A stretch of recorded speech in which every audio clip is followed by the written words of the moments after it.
ನಮಸ್ಕಾರ ಪುನಃ ನಮ್ಮ ಚಾನಲ್ಗೆ ತಮಗೆಲ್ಲರಿಗೂ ಸ್ವಾಗತ. ಬಹಳ ದಿನದಿಂದ ಆದಮೇಲೆ ಇವತ್ತು ಒಂದು ವಿಡಿಯೋ ನಾನು ಅಪ್ಲೋಡ್ ಮಾಡ್ತಾ ಇದ್ದೇನೆ. ನಮ್ಮ ಸೆಮ್ ಎಕ್ಸಾಮ್ಸ್ ಕೂಡ ಮುಗಿದ್ವು. I have also completed first sem as of now. ಹಾಗೆ ನಮಗೀಗ ಒಂದಿಷ್ಟು ದಿನ ರಜೆ ಕೊಟ್ಟಿದ್ದಾರೆ. ನಿಮ್ಮ ಎಕ್ಸಾಮ್ ಡೇಸ್ ಈಗ ಸ್ಟಾರ್ಟ್ ಆಗಿದ್ದಾವೆ. ನಿಮ್ಮ ಟೈಮ್ ಕೂಡ ವೇಸ್ಟ್ ಮಾಡದೆ ನಾನು ನೇರವಾಗಿ ವಿಡಿಯೋಗೆ ಬರೋಕ್ಕೆ ಇಷ್ಟಪಡ್ತೀನಿ. Weightage of the chapters of the particular ಸಬ್ಜೆಕ್ಟನ್ನು ನೋಡೋದಾದರೆ ಫಸ್ಟ್ ಬರೋದು ಕೆಮಿಸ್ಟ್ರಿ. ಕೆಮಿಸ್ಟ್ರಿಯಲ್ಲಿ ಯಾವುದು ವೇಟೇಜಪ್ಪ ಅಂತ ನೀವು ಕೇಳೋದಾದರೆ ಫಸ್ಟ್ ನಾನು ಅವಕ್ಕೆ ಸ್ಟಾರ್ಗಳನ್ನು ಕೊಡ್ತಾ ಹೋಗಿದ್ದೀನಿ. ಸ್ಟಾರ್ ಪ್ರಕಾರ ನೀವು ನೋಡಬೇಕು. ಫಸ್ಟ್ ವೇಟೇಜ್ ಬರೋದೇ ನಾನು ಮೊದಲೇ ಹೇಳಿರೋ ಹಾಗೆ ಆರ್ಗ್ಯಾನಿಕ್ ಕೆಮಿಸ್ಟ್ರಿ. ನೀವು ನೋಡ್ಬೋದು ಆಲ್ಡಿಹೈಡ್ಸ್, ಆಲ್ಕೋಹಾಲ್ಸ್, ಹ್ಯಾಲೋಲ್ಕಿನ್ಸ್, ಹ್ಯಾಲೋರಿನ್ಸ್, ಅಮೈನ್ಸ್. ಇವು mainly 12th organic chemistry important ಆಗಿರೋದು. ಮೇನ್ಲಿ ಇಂಪಾರ್ಟೆಂಟ್ ಅಂದರೆ ಏನು, ಒಂದು 2 ಕ್ವಶನ್ ಆದರೂ ಕಂಪಲ್ಸರಿ ಬಂದೇ ಬಿಡುತ್ತೆ. ಮೇನ್ ನೀವೇನು ಮಾಡಬೇಕು, ಪ್ರೀವಿಯಸ್ ಇಯರ್ ಕ್ವಶನ್ ಪೇಪರ್ಸ್ ತೆಗಿಬೇಕು, ಹಾಗೆ ಒಂದು ಸರಿ ಕಣ್ಣಾಡಿಸ್ಬೇಕು. ಹೌದಪ್ಪ ಇದಾವಲ್ಲ ಅಂತ ಅನಿಸ್ಬಿಡುತ್ತೆ. ಓಕೆ, ಇದೆಲ್ಲ ನೀವು ಬೋರ್ಡ್ ಎಕ್ಸಾಮ್ ಆದಮೇಲೆ ಮಾಡಿ. ನಾನು ಹೇಳ್ತಾ ಇರೋವಂಥ ಇಂಪಾರ್ಟೆಂಟ್ ಚಾಪ್ಟರ್ಸ್ ಇವು, ನೆನಪಿಟ್ಕೊಳ್ಳಿ. ಇಲ್ಲಾಂದರೆ ಒಂದು ಸ್ಕ್ರೀನ್ಶಾಟ್ ತಗೊಂಡು ಹೋಗಿ ಈಗ ಕೊಟ್ಟಿರೋವಂಥ ನಾನು ವೇಟೇಜ್ ಚಾಪ್ಟರ್ಸ್ಗಳನ್ನು. Okay, that is from 11th standard GOC and hydrocarbons. GOC is nothing but general organic chemistry. Here also organic chemistry is only the weightage 1 in chemistry. ಈ ಚಾಪ್ಟರ್ಸನ್ನು ನೀವು ತಪ್ಪದೇ ಚೆನ್ನಾಗಿ ಮಾಡ್ಕೊಂಡು ಹೋಗಬೇಕು. ಗೊತ್ತಾಯ್ತಾ? ನೆಕ್ಸ್ಟ್ ಬರುವಂಥ ಸೆಕೆಂಡ್ ಪ್ರಯಾರಿಟಿ ಚಾಪ್ಟರ್ಸ್ ಯಾವುದಂದರೆ ಕೋಆರ್ಡಿನೇಷನ್ ಕಾಂಪೌಂಡ್ಸ್. ಕೋಆರ್ಡಿನೇಷನ್ ಕಾಂಪೌಂಡ್ಸ್ ತುಂಬ ಇಂಪಾರ್ಟೆಂಟ್ ಆಗುತ್ತೆ. ಹಾಗೆ FND ಬ್ಲಾಕ್ ಎಲಿಮೆಂಟ್ಸ್ ಇಂದ ಕೂಡ ಡೈರೆಕ್ಟ್ ಆಗಿರುವಂಥ ಕ್ವಶನ್ಸ್ಗಳನ್ನು ಕೇಳ್ತಾರೆ. ಸಿಂಪಲ್ ಆಗಿರ್ತವೆ, ಡೈರೆಕ್ಟ್ ಕೇಳಿಬಿಡ್ತಾರೆ. ಇಲ್ಲಾಂದರೆ ಲಾಸ್ಟ್ ಇಯರ್ ಬಂದಿರುವಂಥ ಕ್ವಶನ್ ಟೈಪನ್ನೇ ಸೇಮ್ ಕೇಳ್ತಾರೆ. PYQs KCTಯಲ್ಲಿ ಬಹಳ ಇಂಪಾರ್ಟೆಂಟ್ ಆಗುತ್ತೆ. ನೆಕ್ಸ್ಟ್ ಬರುವಂಥದ್ದು chemical bonding and periodic elements. Periodic table ಅಲ್ಲಿ ಇರೋಂಥ ಪ್ರಾಪರ್ಟೀಸ್ ಆಗಿರ್ಬೋದು ತುಂಬ ಕೇಳ್ತಾರೆ. ನೀವು ಒಂದ್ಸತ ನೋಡ್ಕೊಂಡು ಹೋಗಬೇಕು. ನೆಕ್ಸ್ಟ್ ಬರುವಂಥದ್ದು solutions, electrochemistry, chemical kinetics 12th. ಹಾಗೆ ಇಲ್ಲಿ ಥರ್ಮೋಡೈನಮಿಕ್ಸ್, ಅಂದರೆ ಥರ್ಮೋಡೈನಮಿಕ್ಸ್, ಇಕ್ವಿಲಿಬ್ರಿಯಮ್, ಅಟಾಮಿಕ್ ಸ್ಟ್ರಕ್ಚರ್, ಹಾಗೆ ಬೇಸಿಕ್ ಪ್ರಿನ್ಸಿಪಲ್ಸ್ ಫಸ್ಟ್ ಚಾಪ್ಟರ್ ಏನಿತ್ತಲ್ಲ ಅದು ಗೊತ್ತಾಯಿತು ಅಂತ ಅನ್ಕೋತೀನಿ. ಇದಿಷ್ಟು ಕೆಮಿಸ್ಟ್ರಿ ವೇಟೇಜ್ ಆಗಿತ್ತು. ಹಾಗೆ ಫಿಸಿಕ್ಸನ್ನು ನೋಡೋದಾದರೆ ಫಿಸಿಕ್ಸಲ್ಲಿ ಫಸ್ಟ್ ಬರೋದು ಕರೆಂಟ್ ಎಲೆಕ್ಟ್ರಿಸಿಟಿ. ಮೇನ್ ಚಾಪ್ಟ್ರಪ್ಪ, ಏನು ಬಿಟ್ರಂದ್ರೂ ಇದನ್ನು ಬಿಡಬೇಡಿ. Main chapter. ಫಸ್ಟ್ PYQs ಹೋಗಿ ನೋಡಿ. ಆ PYQs ಮಾಡೋದ್ರಲ್ಲೇ ನಿಮಗೆ ಸಾಕಾಗೋಗುತ್ತೆ. ಒಂದಿಷ್ಟು ಡಿಲೀಟೆಡ್ ಸಿಲೆಬಸ್ ಇದ್ದಾವೆ PYQsಲ್ಲಿಯೂ ಕೂಡ. ಈಗ ಬರುವಂಥ ವರ್ಷನ್ ಬುಕ್ಕನ್ನು ತೊಗೊಂಡು ಮಾಡಿ. ಒಂದಿಷ್ಟು ಡಿಲೀಟೆಡ್ ಇರ್ತವೆ, ಬಟ್ ರಿಪೀಟ್ ಆಗ್ತಾವ? ಎಸ್, ರಿಪೀಟ್ ಆಗ್ತವೆ. I will guarantee you it will be repeated. ನಮ್ಮ ಪೇಪರ್ ಒಂದ್ಸತಿ ನೀವು ಸಾಲ್ವ್ ಮಾಡಿ ನೋಡಿ, ಪ್ರಿವಿಯಸ್ ಇಯರ್ದು ನಿಮಗೂ ಕೂಡ ಖಚಿತವಾಗ್ತದೆ. ಕರೆಂಟ್ ಎಲೆಕ್ಟ್ರಿಸಿಟಿ, ಎಲೆಕ್ಟ್ರಿಕ್ ಚಾರ್ಜಸ್, ಹಾಗೆ electrostatic potential, ray optics, wave optics ಬಿಟ್ಟು ರೇ ಆಪ್ಟಿಕ್ಸ್ ಬಿಡಬೇಡಿ. Ray optics, EMI, AC, moving charges. ಈ ನ್ಯೂಸ್ ನಿಮಗೆ ಇಷ್ಟವಾಯಿತು ಅಂತ ಅನ್ಕೋತೀನಿ. ಹೀಗೆ KCT ಅಪ್ಡೇಟ್ಸ್ಗಾಗಿ ನಮ್ಮ ಚಾನಲ್ನ ನೀವು ಸಬ್ಸ್ಕ್ರೈಬ್ ಮಾಡೋದನ್ನು ಮರಿಬೇಡಿ. ಹಾಗೆ ಟಿಪ್ಸ್ ಕೂಡ ಬೇಕಂದರೆ ನಾನು ಈಗಾಗಲೇ ನಿಮಗೆ ಒಂದಿಷ್ಟು ವೀಡಿಯೋಸ್ಗಳನ್ನು ಮಾಡಿದ್ದೀನಿ. ನೀವು ತಪ್ಪದೇ ಆ ವಿಡಿಯೋಗಳನ್ನು ಫಾಲೋ ಮಾಡಿ ಚೆನ್ನಾಗಿ ಸ್ಕೋರ್ ಮಾಡ್ಬೋದು ಅಂತ ಹೇಳ್ತಾ ಈ ವಿಡಿಯೋ ಮುಗಿಸೋಕ್ಕೆ ಇಷ್ಟಪಡ್ತೀನಿ. All the best for your exam and thank you. rotational motion, motion in a plane, motion in a straight line, laws of motion, gravitation. Okay, next ಬರುವಂಥ priority chapters modern physics.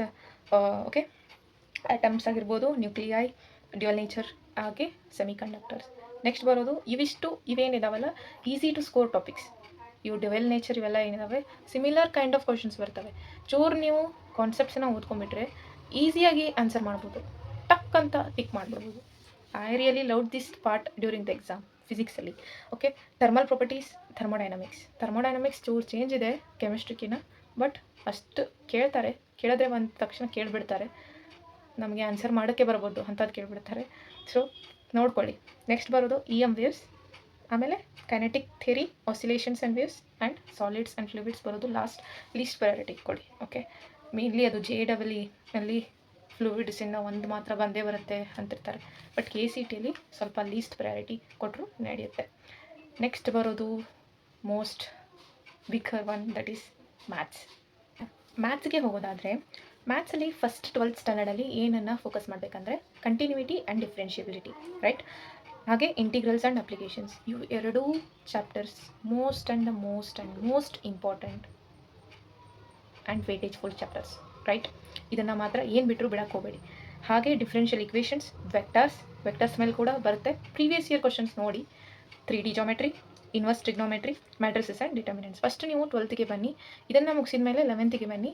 Limits ಆಗಿರ್ಬೋದು, ಹಾಗೆ probability, conic section, straight lines, sequences and series, and ಟ್ರಿಗ್ನೋಮೆಟ್ರೀಸ್.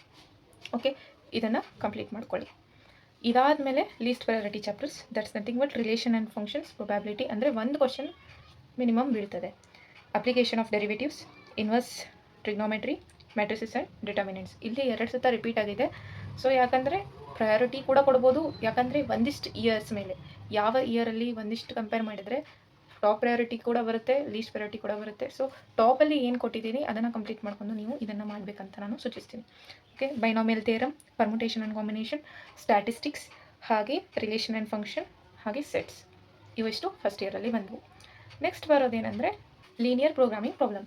ಇದನ್ನು ನೀವು complete ಮಾಡಿದ್ರೆ ನಿಮ್ಮ entire maths ಕೂಡ complete ಆಯಿತು. So ಇಲ್ಲಿವರೆಗೂ ನಿಮ್ಮ ಡೌಟ್ಸ್ ಏನಿದೆ ಅನ್ನೋದನ್ನು ನನಗೆ ಕೆಳಗೆ ಕಮೆಂಟ್ ಸೆಷನಲ್ಲಿ ತಿಳಿಸಿ. ಏನಾದರೂ ಡೌಟ್ಸ್ ಇದ್ದರೆ ನಾನು ಕ್ಲಿಯರ್ ಮಾಡ್ತೀನಿ. ಈ ವಿಡಿಯೋ ನಿಮಗೆ ತುಂಬ ಹೆಲ್ಪ್ ಆಗುತ್ತೆ ಅಂತ ಅನ್ಕೋತೀನಿ. ಹಾಗೆ ಇನ್ನೂ ಏನಾದರೂ ಕೇಳೋದಿದ್ದರೆ ಕೇಳಿ, ನಾನು ನಿಮಗೆ ರಿಪ್ಲೈ ಮಾಡೋದಕ್ಕೆ ಟ್ರೈ ಮಾಡ್ತೀನಿ ಅಂತ ಹೇಳ್ತಾ, ಹಾಗೆ ನನ್ನ ಜರ್ನಿ ಹೇಗಿತ್ತು ಅನ್ನೋದನ್ನು ಅಪ್ಕಮಿಂಗ್ ವೀಡಿಯೋಲಿ ತರ್ತಾ, ಹಾಗೆ ಇನ್ನೂ ಹೀಗೆ ನೀವು ನನಗೆ ಸಪೋರ್ಟ್ ಮಾಡ್ತಾಯಿರಿ. We are reaching towards 600 right ನಾವು, ನಿಯರ್ಲಿ 600 ಇದ್ದೇವೆ.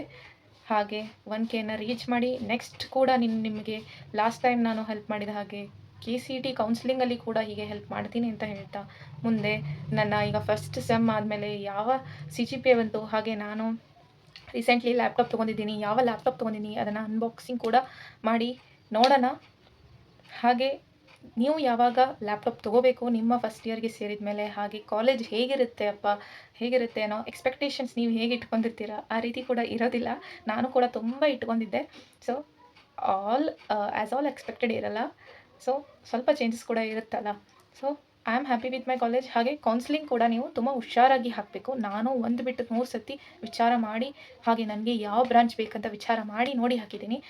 ಹಾಗೆ ಹೋಪ್ಸು ಎಕ್ಸಾಮ್ಸ್ ಕೂಡ ಸೆಮ್ ಎಕ್ಸಾಮ್ಸ್ ಎಲ್ಲ ಚೆನ್ನಾಗಿದೆ. ಇಫ್ ಅಂದ್ಕೊಂಡಿದ್ದೀನಿ 9+ CGPA ಬರುತ್ತಂತ. ಇಫ್ ಸೊ ಬಂದರೆ ನಾನು ನಿಮಗೆ ಇಂಟಿಮೇಟ್ ಕೂಡ ಮಾಡ್ತೀನಿ. ಹಾಗೆ ಚೆನ್ನಾಗಿ ಹೇಗೆ ಸ್ಕೋರ್ ಮಾಡೋದು ಇಂಜಿನಿಯರಿಂಗಲ್ಲಿ ಕೂಡ ಅದರ ಮೇಲೆ ಕೂಡ ವೀಡಿಯೋ ಮಾಡ್ತೀನಿ. ಹಾಗೆ ಕೋಡಿಂಗೆಲ್ಲ ಯಾವಾಗ ಸ್ಟಾರ್ಟ್ ಮಾಡೋದು ಅನ್ನೋದನ್ನು ಕೂಡ ನಾನು ನಿಮಗೆ ಹೇಳ್ತೀನಿ. ಫಸ್ಟ್ ನಿಮ್ಮ ಬೋರ್ಡ್ ಎಕ್ಸಾಮನ್ನು ಕಂಪ್ಲೀಟ್ ಮಾಡ್ಕೊಳ್ಳಿ ಅಂತ ಹೇಳೋಕ್ಕೆ ಇಷ್ಟಪಡ್ತೀನಿ. ಆಲ್ ದ ಬೆಸ್ಟ್ ಎಲ್ಲರೂ ಚೆನ್ನಾಗಿ ಮಾಡಿ. ಹಾಗೆ ಏನಾದರೂ ಡೌಟ್ಸ್ ಇದ್ದರೆ ಕಮೆಂಟ್ ಮಾಡಿ, ನಾನು ನಿಮಗೆ ರಿಪ್ಲೈ ಮಾಡ್ತೀನಿ ಅಂತ ಹೇಳ್ತಾ ಈ ವಿಡಿಯೋನ ಮುಗಿಸೋಕ್ಕೆ ಇಷ್ಟಪಡ್ತೀನಿ. ಚಲೋ ದೆನ್, ಬಾಯ್.